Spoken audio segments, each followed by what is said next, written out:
Boa tarde, estamos aqui com o professor Isaías Neres e eu quero fazer uma entrevista com ele, né, sobre as erosões da nossa cidade, do município de Buriticupu, né? Então eu vou fazer a primeira pergunta em relação, quero que ele fale um pouco como começou essas erosões da nossa cidade. Olha, Aliciane, essas erosões elas começaram ainda na década de 80, final da década de 80. O desmatamento de Buriticupu, inclusive na sede do município, que na época era povoado, já estava bastante avançado. Então o nosso solo, que é o lado do solo amarelo e o podizóico vermelho, ele é muito frágil, vamos dizer assim. É como se fosse um sonrisal. Você pega o sonrisal, joga na água, ele vai diluir, né? Da mesma forma é o nosso solo de Buriticupu. Quando a chuva caiu e não encontrou mais uma vegetação para proteger o solo, aí inicia as erosões. Começa com ravina, depois vem uma erosão mais profunda e depois atinge o lençol freático e se torna uma vossoroca. Hoje nós temos em Buriticupu algo em torno de 26 erosões. Boa parte delas já atingindo o lençol freático, que é considerado já vossoroca, né? Muito bem. É muito interessante isso, porque eu não sabia que esse nome de vossoroca vinha depois de um determinado período estágio, né? do buraco se agravando. Eu achava, devido os povos mais antigos já chamam assim, entendeu? Então, um nome específico mesmo é erosões, geograficamente falando.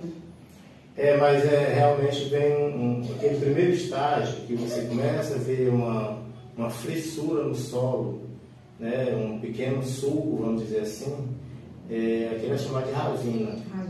Aí vai aprofundando, né? O problema vai aumentando, depois uma erosão, em seguida nesse estágio de vossoroca. Muito bem. Vou fazer mais uma pergunta. Você já falou, né, quantas erosões tem e o porquê delas. Essas erosões se dividem em vários tipos. O senhor pode especificar para mim? Essas erosões que nós temos aqui é o que eu lhe falei. Nós temos erosões de 3, 4 metros de profundidade, 50 metros de extensão, 10 metros de largura. E nós temos as vossorocas, que são as gigantes, vamos dizer assim, né? São erosões, são vossorocas de 600 metros de extensão, 80 de largura, e nós temos uma aqui de 70 de profundidade. Ou seja, já está muito avançado, muito complicado. O senhor pode também nos falar um pouco, assim, em relação à população, como tem sido lidar com essa situação, com esse problema no nosso ambiente, no nosso solo? Olha, no início faltou a conscientização, para que a própria população se encarregasse de ir resolvendo o problema enquanto era um problema pequeno, fácil de resolver, né? Uma pequena correnteza e vai abrindo um buraco, aí depois você não conserta, vai esperar pelo poder público. Na época era Santa Luzia, que era só um povoado, e aquilo foi aumentando. Principalmente no bairro Caiminha. Tudo começou no bairro Caiminha, aqui na sede do município. Caiminha. Ali é onde tem hoje a vossoroca mais antiga de Buriticupu. O pessoal chama de buraco da velha. Por quê? Porque no final dos anos 80, uma senhora de idade caiu nessa erosão e a água levou e encontraram ela já muito longe, já morta, toda quebrada. Então, pela idade dela, começaram a chamar buraco da velha. Mas de lá para cá já foram mais de 7 pessoas, 7 pessoas que já morreram em consequência das erosões.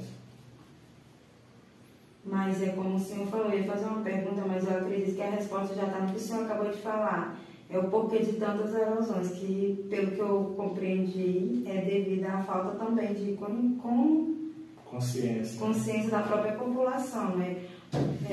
Eu observo que algumas daqui da cidade, ela tem lixo aí as pessoas vão adaptando, né, se colocar lixo naquele devido buraco. E também eu acredito, por uma visão assim, que eu tenho, que pode ampliar esse problema.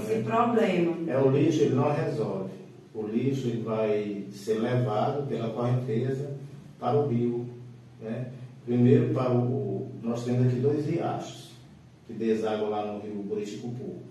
Do nosso lado direito é o riacho Inhumas, que nasce a 20 quilômetros, na ladeira da Ecol, é o nome da localidade lá.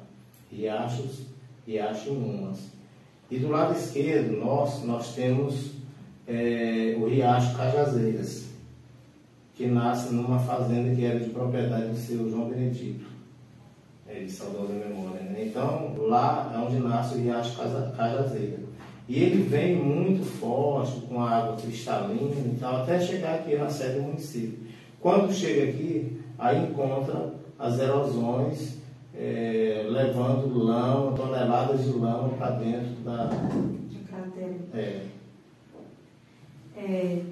Eu ia perguntar assim, mais alguma coisa assim, se o senhor, na sua visão como educador, como profissional da educação, e também acredito, visando esse problema no nosso meio ambiente, se o senhor tem assim, algo em vista assim, que para melhoria disso, né, para não deixar se desenvolver, porque por mais que já tenha o pequeno buraco que vai se desenvolvendo, mas a chuva é que causa também mais, né? Toda vez que chove, tem a estrada do acampamento, por exemplo, que quebra, porque ele transborda ali no antigo açude, onde hoje é uma vossoroca bem grande, que o açude ele não enche mais. Somente nos períodos de chuva ele se eleva, o nível dele, e quebra a estrada do acampamento. Aí eu vejo que as pessoas têm muita dificuldade, que vem de lá para cá ou que vem daqui, de Buriticupu, para lá. Aí eu queria saber se na sua visão como educador, vendo isso, que você já tem os projetos falando sobre essa questão, se você tem alguma visão assim, para melhoria, para evitar se agravar mais ainda o problema. Olha, Aliciane, existem 2 situações. Uma seria um projeto muito grande, muito dispendioso, ou seja, muito caro, e que faria de uma forma até, de certa forma, rápida, né? Que seria você tirar material, por exemplo, de uma serra e jogar dentro da erosão. Ali, você fez isso, você vai tratar agora, isso não no período chuvoso, e você vai tratar agora de arborizar